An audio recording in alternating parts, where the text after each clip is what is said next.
Beijing Turmoil, More Than Meets the Eye. Appendix Part 3, May 27th. The Chinese People's Political Consultative Conference, CPPCC, held a chairman meeting, expressing its unanimous support for the decision made by the Central Committee of the Communist Party of China and the State Council.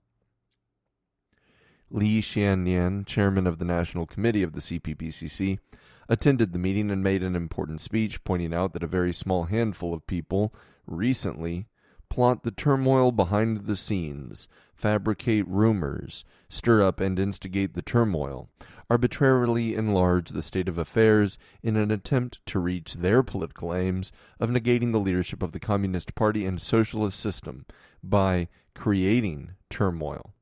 Their activities are fully planned, organized, and premeditated. If their conspiracy comes true, our country and nation will fall into severe disaster. Wan Li, chairman of the Standing Committee of the National People's Congress, made a written statement.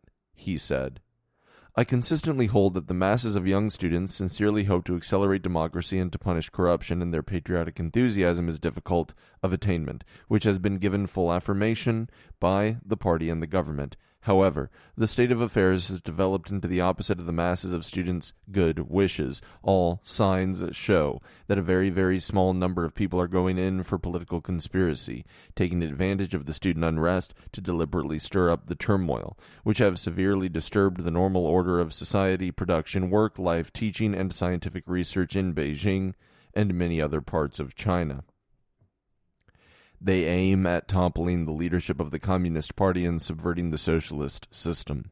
This is an act that seriously violates the Constitution. Hence, the masses of citizens, including young students, should keep alert. I hold that we must protect the patriotic enthusiasm of young students and masses and will not look into those who talked and acted radically in the student unrest. We must expose a handful of people who have agitated and created the turmoil." On the Tiananmen Square, the sit-in students were sustaining under the scorching sun. They had different opinions as to whether to continue with the sit-in or to withdraw and return to school. On behalf of the AUUS, the Union of University Students from other parts of China, the AUW, the Joint Conference of People from all walks of life of the capital, and the Autonomous Union of Beijing residents, Wang Dan made a 10-point announcement. Rescind martial law. Withdraw troops. Negate People's Daily April 26th editorial. Negate Li Peng's May 19th speech. Hold an emergency meeting of the NPC Standing Committee. Stage a large-scale demonstration and assembly on May 30th, etc. May 28th. At 7 o'clock this evening, the Tiananmen Square headquarters suddenly issued a 10-point communique by the Beijing Autonomous Union of University Students, the Union of University Students from other parts of China, Union of Capitals Intelligentsia, and other organizations. It pointed out that if an emergency meeting of the NPC Standing Committee was not to be held soon, the large-scale petition activities at the Tiananmen Square would not stop until the beginning of the NPC's 8th meeting on June 20th. The Hong Kong supporting group arrived in Beijing claiming that they had brought with them $650,000 and 2 million Hong Kong dollars and large quantities of materials. There were another 30 people who sent some tents to the Tiananmen Square. May 29th. 7 middle-aged intellectuals wrote a letter to Beijing Daily expressing their anxieties about the situation in Beijing. Quote, "The overall situation which is overwhelming now is to proceed in all cases from the highest interests of our party, country, and the people of the whole country. Calm down and solve problems through democratic and legal procedures. The urgent situation which needs to be dealt with is the disorder which already appeared in Beijing is spreading all over China. It has severely disturbed the social production and order, causing concerns and worries among all kind-hearted people. We must carefully notice, to construct a strong and prosperous China 100 years cannot be regarded as too long. However, to undermine a promising China, one day is enough." End quote. Today is the 10th day since the martial law has been enforced. The life of Beijing residents was normal and quiet. Chang'an Avenue did not see any demonstrations. Street cleaners had removed leaflets from telephone poles and street corner walls, but new leaflets appeared and onlookers were seen from time to time. The AUUS held a meeting in the headquarters and decided to 1. Go on with the sit-ins on the square, 2. Continue with the general boycott of classes, 3. Call on students to leave campuses to do propaganda outside Beijing. Up to the previous day, the number of students from other parts of China coming into and leaving Beijing had reached 370,000.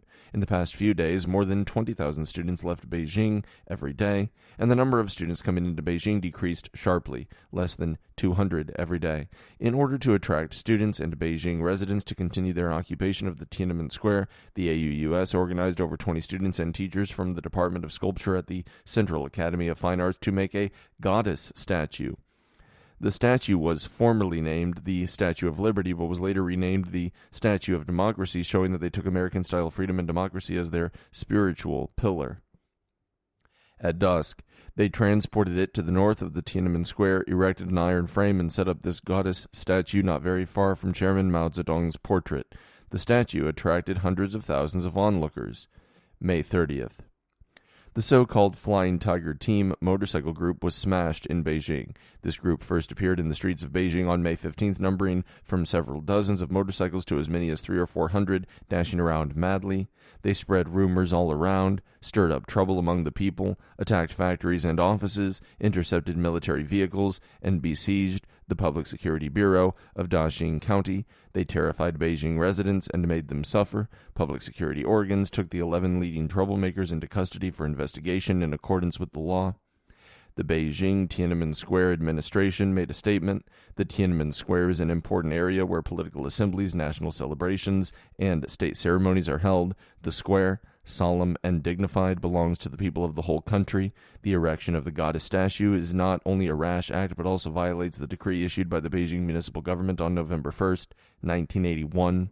The statement also pointed out that the north of the monument to the people's heroes is a place for the giant portrait of the revolutionary pioneer Dr. Sun Yat-sen on important annual festivals of our country. But now, this place is taken by a so-called goddess statue. This is an insult to the dignity of our country and the image of our nation.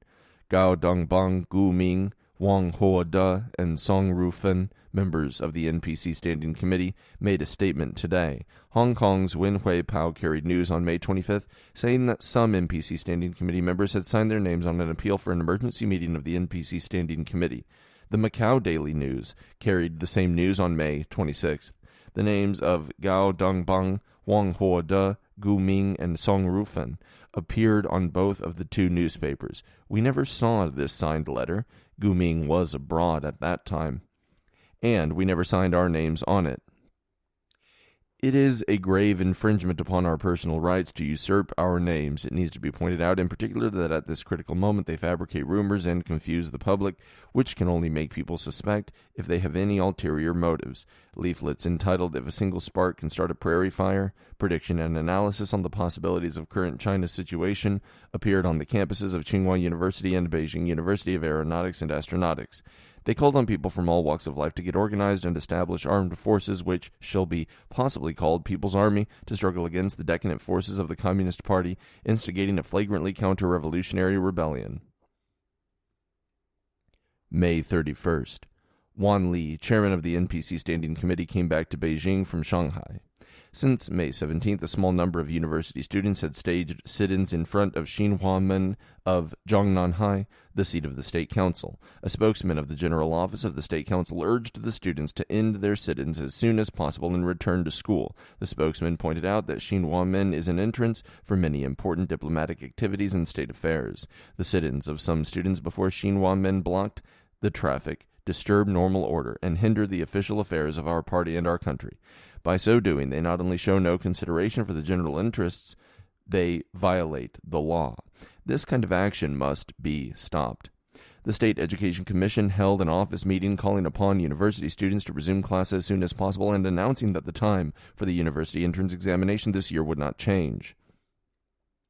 Tens of thousands of farmers, staff members, and workers, teachers, and cadres held a meeting and paraded in Chunyi, Daxing, and Huairao counties on the outskirts of Beijing, protesting against the turmoil created by a handful of people. Today's parade was approved by public security departments. A spokesman of the National Urban Sculpture Planning Group said, Tiananmen Square is a very solemn place, therefore sculptures or any buildings to be set up on the square must be first submitted to departments concerned for careful planning and deliberation and then approved by the relevant departments in the capital. They must not be built or installed at random. Our group was not informed and we knew nothing about the Statue of Democracy before and after its erection. Responsible persons from 40 enterprises in the capital demanded ban the illegal organization of the AUW, which usurped the name of the workers. The Beijing public security units took several leaders of the AUW into custody.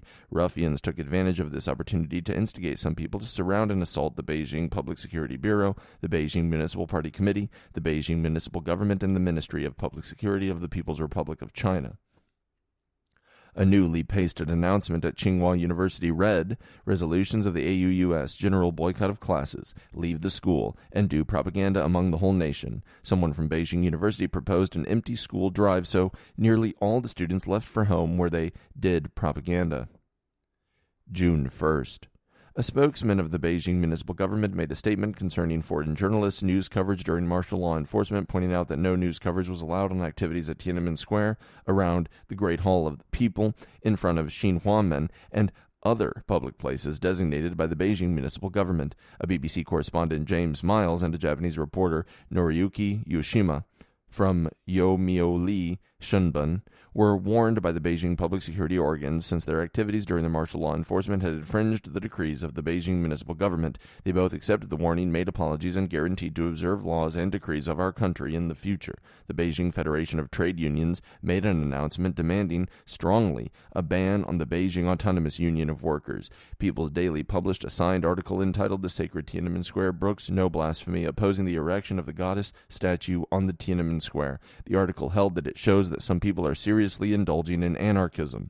They hope that relevant departments will go by public opinion and dismantle the statue by persuasion or even by using legal means.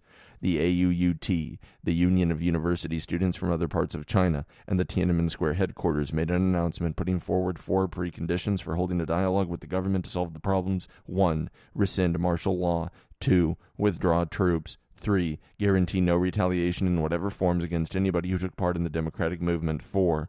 Cancel the news blockade. June 2nd.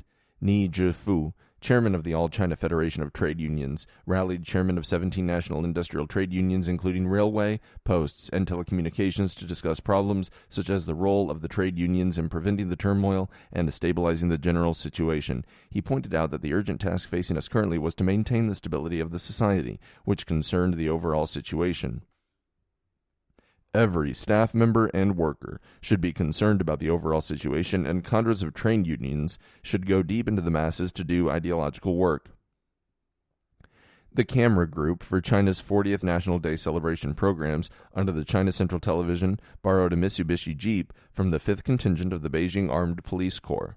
On its returning trip after work, the Jeep ran too fast and slipped on the wet road surface, killing 3 people and injuring 1 at 10:55 p.m. None of them was a student. Chen Fuyu, the driver, was detained by the Western District Public Security Sub-Bureau. Those with ulterior motives made use of this traffic accident and spread rumors. The military vehicle that clears the way for the martial law enforcement troops has killed 3 students. They incited residents to go and block military vehicles. Some people threatened to seize the bodies and parade round the city with coffins. Having failed to instigate university students to continue the hunger strike and to organize 1,000 to 5,000 public figures to go on a hunger strike, Liu Xiaobo, a lecturer of Beijing Teachers University, got together 2 staff members of Stone Company and song composer Ho Dejian to perform a 48 to 72-hour hunger strike. They said, "As long as the flags on the square are still up, we can continue our fight and spread it to the whole country until the government collapses." Their hunger strike made streams of people appear again on Tiananmen Square, which had been quiet for several days. It was alleged that 200,000 people poured into the square at the peak hour. On the same day, at an interview given to a reporter with Hong Kong's Mingpao Daily News, Liu Xiaobo said, "We must organize an armed force among the people to materialize Zhao Ziyang's comeback." The Autonomous Union of University Students held an exhibition of the so-called trophies in front of the monument at Tiananmen Square to display various military equipment they had illegally wrested. The Autonomous Union of University Students and the Autonomous Union of Workers held a joint meeting at which they planned to launch a nationwide campaign of beating, smashing, grabbing, and burning, and prepared to form assassination teams. From then on, they became the direct instigators and organizers of the rebellion. The AUUS radio station at Tiananmen Square repeatedly broadcast ways of making and using incendiary bottles. They organized sabotages with part of the money given to them by organizations in the United States, Britain, and Hong Kong. Anyone who took part in establishing obstacles to stop traffic in army vehicles would be given 30 yuan a day. Anyone who burned a vehicle would be offered 3,000 yuan, and more money would be awarded for capturing or killing a soldier. June 3rd. The spokesman of the Office of the Standing Committee of the National People's Congress talked about the possibility for the 8th session of the Standing Committee to convene on June 20th as scheduled. University students of Beijing and from outside Beijing are taking part in a sit-in, petition day and night on Tiananmen Square in front of the East Gate of the Great Hall of the People. The square is in disorder and is very noisy. Public order and public security cannot be guaranteed. It will be very difficult for the Standing Committee to convene and to implement its anticipated tasks as scheduled. In consideration of a few people committing lawless acts of blocking and smashing military vehicles, grabbing weapons, and beating soldiers, and other illegal activities, PLA martial law enforcement troops urgently announced, anyone must not in any excuses illegally block military vehicles and besiege PLA soldiers and interfere with martial law enforcement troops from carrying out duties. Anyone who does not listen to the advice and defies the law will be responsible for all the consequences arising therefrom. On the way to the urban area under orders, the martial law enforcement troops were obstructed by people agitated by persons from the Autonomous Union of University Students, the Autonomous Union of Workers, and other illegal organizations. They set up roadblocks, beat soldiers, and loot military materials. Furthermore, they planned to commit on a large scale atrocities of beating, smashing, looting, and burning in the form of a mass rebellion in order to overthrow the government and seize state power. At the crucial moment, the Central Committee of the Communist Party, the State Council, and the Central Military Commission had to make the decision to order the martial law enforcement troops in the suburbs to force their way into the urban area and quell the counter-revolutionary rebellion. After the rebellion broke out and before the troops entered the urban area, in order to avoid hurting the masses, the Beijing municipal government and the headquarters of the martial law enforcement troops issued an emergency announcement at 6 p.m. which said, all citizens must heighten their vigilance and keep off the streets and not go to Tiananmen Square. As of the issuing of this notice, workers and staff should remain at their posts and other citizens must stay at home to ensure their safety. The announcement was broadcast over and over again on TV and radio. In the small hours on June 3rd, while the martial law troops were heading for their positions according to schedule, agitators urged crowds to halt military and other motor vehicles, set up roadblocks, beat soldiers, and loot trucks of materials at Jiangguomen, Nanheyan, Xidan, Mushidi, and other road crossings. Some 12 military vehicles were halted by crowds near Caogezhuang. Soldiers marching past the Yanjing Hotel were stopped and searched by rioters, and military vehicles parked in front of the Beijing Telegraph Building had their tires slashed and were surrounded with road dividers. About dawn, military vehicles at the Yongdingmen Bridge were overturned. Others at Mushidi had their tires punctured, and some 400 soldiers in Chaoyangmen were stoned. In the Liubukou and Hengartiao areas, military vehicles and soldiers were surrounded by unruly crowds. Around 7 a.m., some rioters swarmed over military vehicles which had been halted at Liubukou and snatched machine guns and ammunition. From Jianguomen and Dongdan and in the Tianqiao area, martial law troops were surrounded and beaten. On the Jianguomen overpass, some soldiers were stripped of their clothes and others severely beaten. Later in the morning, troops in the Hufangqiao area were beaten by rioters and some were blinded. The mob prevented some injured soldiers from reaching hospitals by deflating ambulance tires, and the victims were dragged from the vehicles. From Hufang Road to Taoranting Park, 21 military vehicles were surrounded and halted. Policemen escorting the soldiers were beaten by the rioters. From noon onward, many of the soldiers trapped by mobs and barricades at the southern end of Fuyou Street, the northern end of Zhengyilu, Xuanwumen, Hu Fangqiao and Mu Shidi crossroads were injured. Some had their helmets, hats, raincoats, water bottles, and shoulder bags taken away. At Liu Bukuo, policemen tried several times to recover a military truck loaded with arms and ammunition from an enraged mob, but failed. They were then forced to use tear gas to disperse the rioters and recapture the dangerous cargo.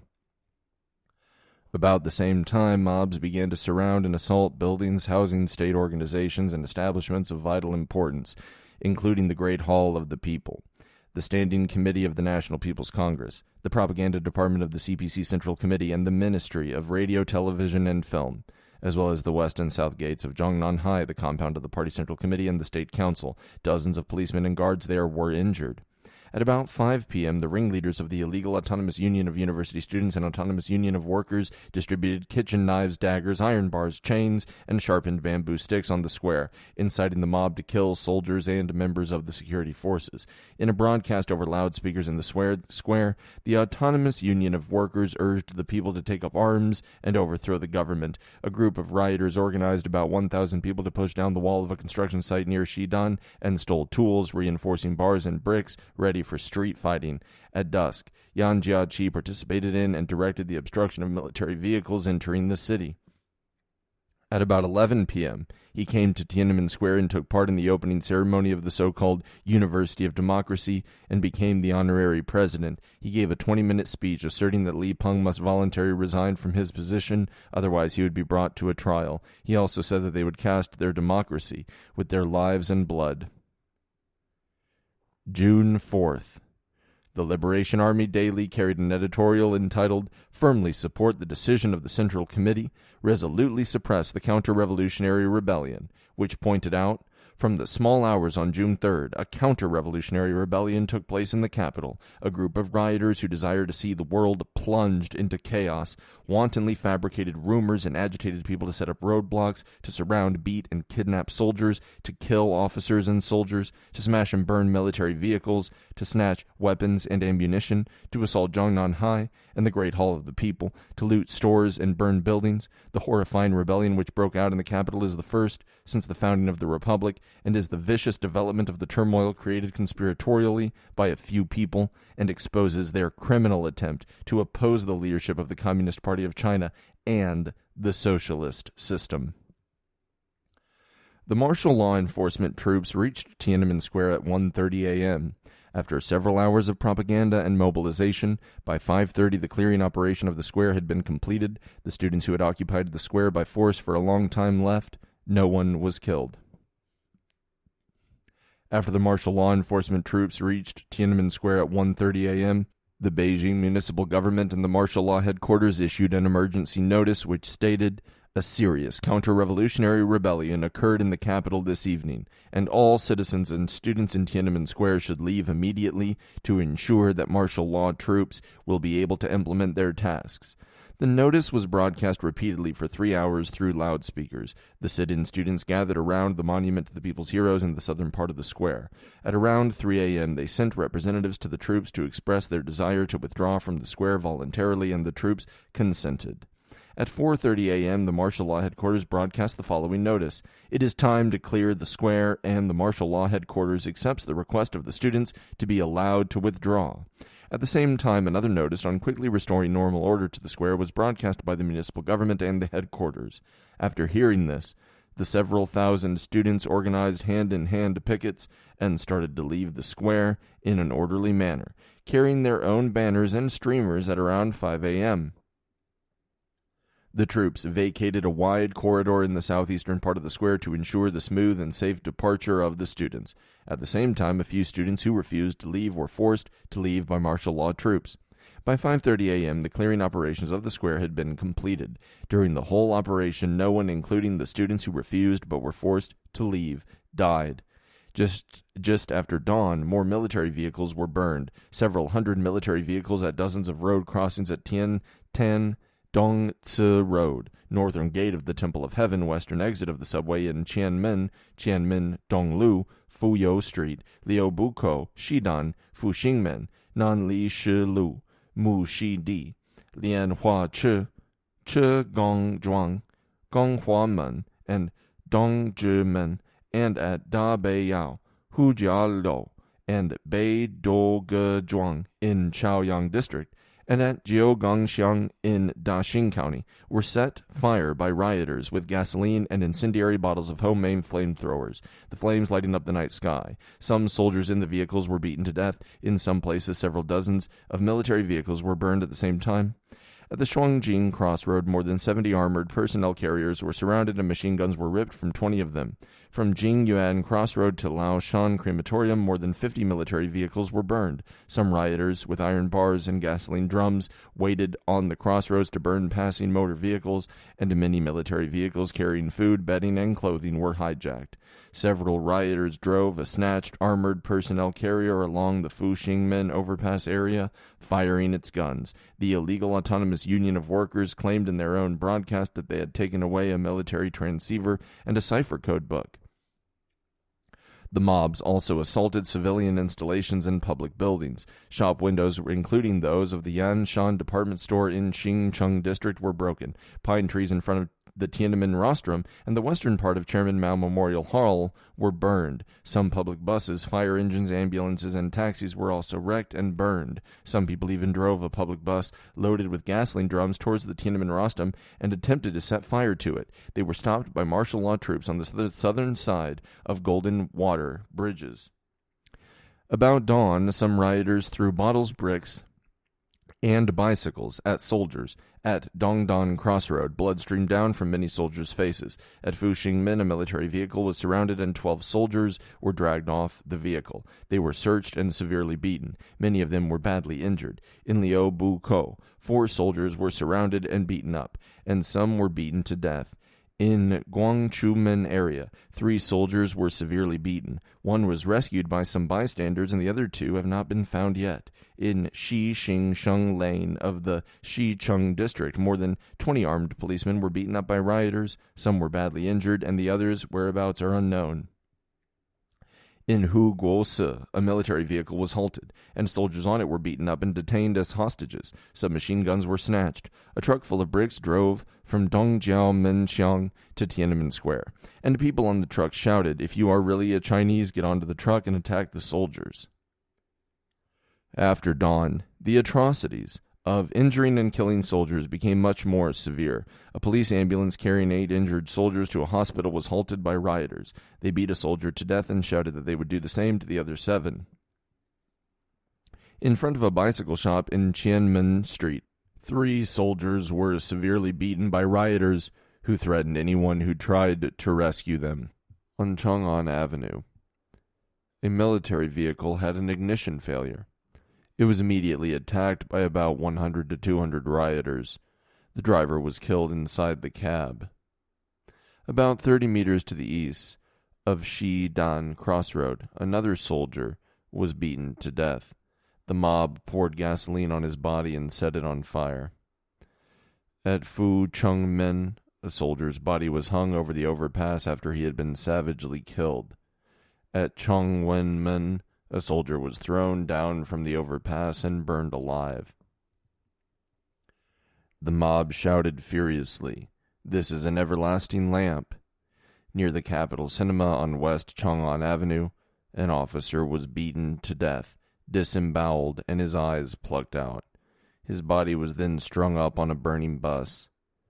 In the several days of the rebellion, more than 1,280 military vehicles, police cars, and public buses were wrecked, burned, or otherwise damaged. Of the vehicles, over 1,000 were military vehicles. More than 60 were armored personnel carriers, and about 30 were police cars. More than 120 public buses were destroyed, as well as more than 70 other kinds of motor vehicles. During the same period, arms and ammunition were stolen. More than 6,000 martial law soldiers, armed police, and public security officers were injured, and the death toll reached several dozen. The martial law troops, having suffered heavy casualties and been driven beyond forbearance, were forced to fire into the air to open the way forward after repeated warnings. During the counterattack, some rioters were killed. Because there were numerous bystanders, some were knocked down by vehicles, some were trampled on, and some were hit by stray bullets. Some were wounded or killed by ruffians who had seized guns. During the rebellion, more than 3,000 civilians were wounded and over 200, including 36 college students and 15 persons from other places, died. The 36 dead students are from 20 universities and colleges in Beijing. The Chinese People's University lost 6, Tsinghua University and the Beijing University of Science and Technology lost 3 each. Beijing University, Beijing Teachers University, and other 7 universities and colleges lost 2 each, and other 10 universities and colleges lost 1 each. No one among the 36 students died in Tiananmen Square. In disregard of the emergency notice of the municipal government and the headquarters of the martial law troops and dissuasions of their teachers and parents, they had gone to Mushidi, Xidan, Nanchizi, Jushikou, and other places, where riots took place and been killed there. Some of them had taken part in the rebellious activities. From pockets of some of them were found identification cards of the Dare to Die Corps, of the Autonomous Union of University Students. Some of them were shot and died when they watched the obstruction of military vehicles, and some were killed accidentally when they bypassed the places. After verification and checking, the bodies of the 36 college students were cremated. Their parents took part in arranging their funerals. June 5th. The Chinese Communist Party Central Committee and the State Council issued a letter to all party members and all people pointing out, for more than a month, a tiny handful of people launched a premeditated turmoil which developed into a horrifying counter-revolutionary rebellion from the early morning on June 3rd. Their aim was to negate the leadership of the Communist Party and the socialist system and to subvert the People's Republic of China. Their slogan was "Take up arms, overthrow the government," and they openly announced their intention of killing the 47 million party members. The plotters and organizers of the counter-revolutionary rebellion are mainly a handful of people who have, for a long time, obstinately persisted in bourgeois liberalization, engaged in political scheming, collaborated with hostile forces overseas, and provided illegal organizations with top secrets of the party and state. Those who committed the atrocities of beating, smashing, looting, and burning are mainly unreformed elements released after serving a prison sentence, a horde of political rascals, remnants of the Gang of Four, and other dregs of society. In brief, they are reactionary elements who harbor a deep hatred for the Communist Party and the socialist system. Putting down the rebellion without hesitation is totally a righteous action, which is in keeping with the desire and basic interest of the people in Beijing and all over the country. All party members and people should heighten vigilance, unite together, and fight against them to safeguard the fruits of revolution, construction, and reform. Chen Shitong, mayor of Beijing, delivered a speech over the radio announcing that a handful of rioters staged a serious counter-revolutionary rebellion in Beijing, the capital, from the early morning on June 3rd. A handful of ruffians in Chengdu City, Sichuan province, recklessly committed assault, rampage, robbery, and arson. They burned the Chengdu People's Market, which is the biggest department store in Sichuan province, causing a loss of more than 100 million yuan. June 6th. The State Council spokesman Yuan Mu held a press conference in Zhongnanhai in the afternoon to reveal the truth of the counter-revolutionary rebellion in Beijing. Zhang Gong, director of the political department of an army unit of the martial law enforcement troops, and Yuan Li Ben, secretary general of the Beijing Municipal Party Committee, also attended. In the early morning, a unit of the martial law enforcement troops arrested at one swoop 28 counter-revolutionary ruffians who tried to burn public buses and handed them over to public security organs. Around 6:30 p.m., a band of ruffians hiding in an unfinished building fired at the officers and soldiers of the PLA unit, removing roadblocks and burnt tanks and armored cars near the military museum on Fuxing Road in Beijing. The martial law enforcement troops returned fire at once, and the ruffians fled in panic. The local residents expressed support and conveyed greetings to the martial law enforcement troops for their just action. At 8:45 p.m., train number 161 was obstructed by a group of ruffians at the crossing of Guangxin Road in Shanghai. Although the emergency brake was applied, the train carried forward by a tremendous inertia, killed 6 persons and wounded another 6. The ruffians set fire to the train and burned 9 carriages and thus caused a holdup of rail traffic from Shanghai to Ningbo and from Shanghai to Hangzhou. 11 of the offenders have been arrested. June 7th. At about 10 a.m., when a unit of the martial law troops was marching from east to west near Jiangguomen overpass, they were fired upon by snipers from the diplomats' apartments outside Jiangguomen and a building on the southern side of the road. One of the PLA men was killed and 3 were wounded. The troops were forced to return fire. They surrounded the diplomats' apartments and other buildings and then withdrew immediately. The Voice of America and the United Press International reported that Fang Lizhi and his wife Li Shuxian had gone to the American embassy in China seeking refuge on June 5th. They requested protection but had not applied for political asylum. A riot broke out on the Wuhan-Yangtze River Bridge in the morning. Rioters overturned and burned vehicles, obstructed trains, and wounded armed police on duty. 12 principal culprits were arrested by public security organs. The State Council issued a public notice which stated that disruptive activities on the railways must be resolutely stopped in order to ensure safety in transportation. The 10th public notice was issued by the Beijing municipal government and the martial law headquarters. It announced that the Autonomous Union of University Students AUUS and the Autonomous Union of Workers AUW are 2 illegal organizations without registration in accordance with the law, and that they should disband immediately. Members of the 2 illegal organizations must stop all illegal activities immediately. Heads of AUUS and AUW are important elements that instigated and organized the counter-revolutionary rebellion in Beijing. From this date, the 2 kinds of persons mentioned above must give themselves up to the local police security organs at once, so as to be handled leniently. Those who refuse to surrender themselves to the police should be arrested and brought to justice according to the law and be punished severely.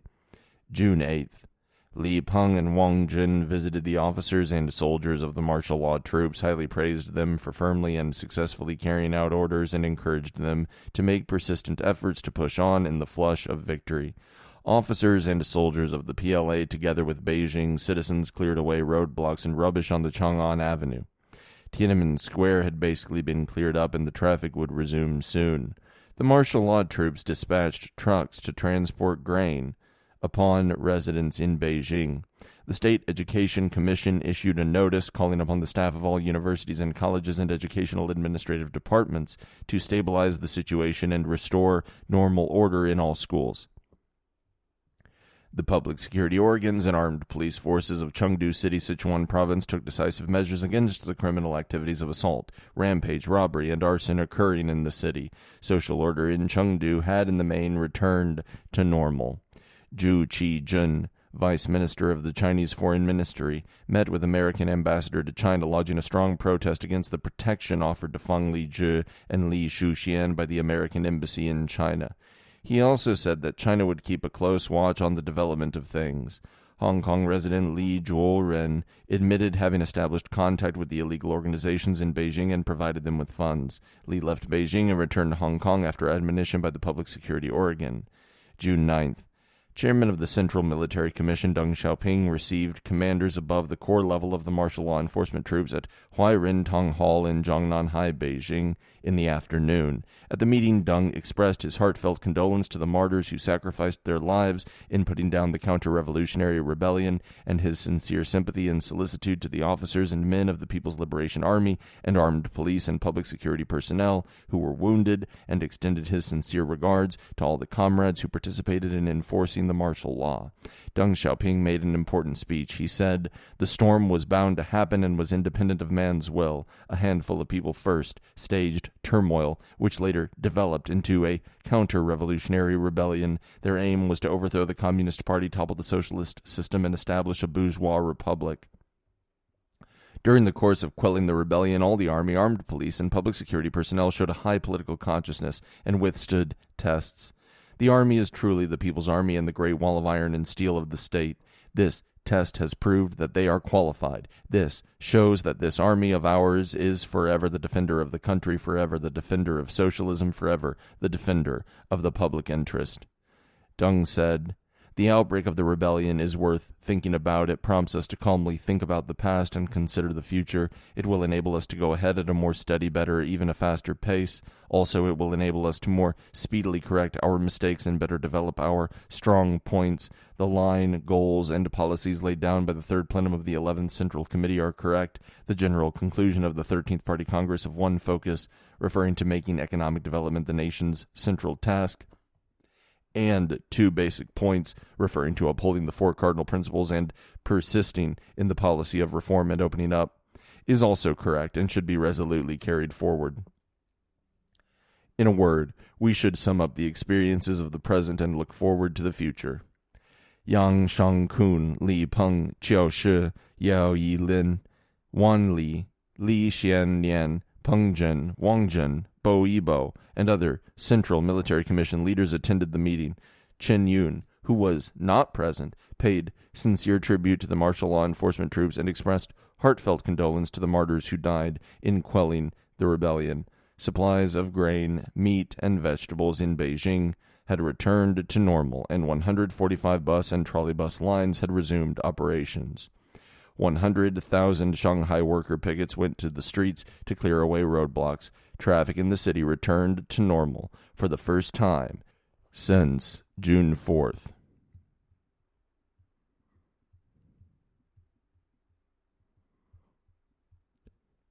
End of Appendix Part 3. Che Mu-chi is former editor-in-chief of People's China Press, which publishes a Japanese-language monthly magazine called People's China. He was born in Anhui Province in 1925, admitted to the electricity department at Shanghai Datong University in 1944, and sent to work in Hong Kong by the China Student Union in 1948. In 1949, he worked as an editor for China Digest, and in 1950, he was transferred to People's China, where he served as editor and reporter. Among his works is the book The Silk Road, Past and Present, in Chinese, English, German, and Japanese. End of Beijing Turmoil, More Than Meets the Eye.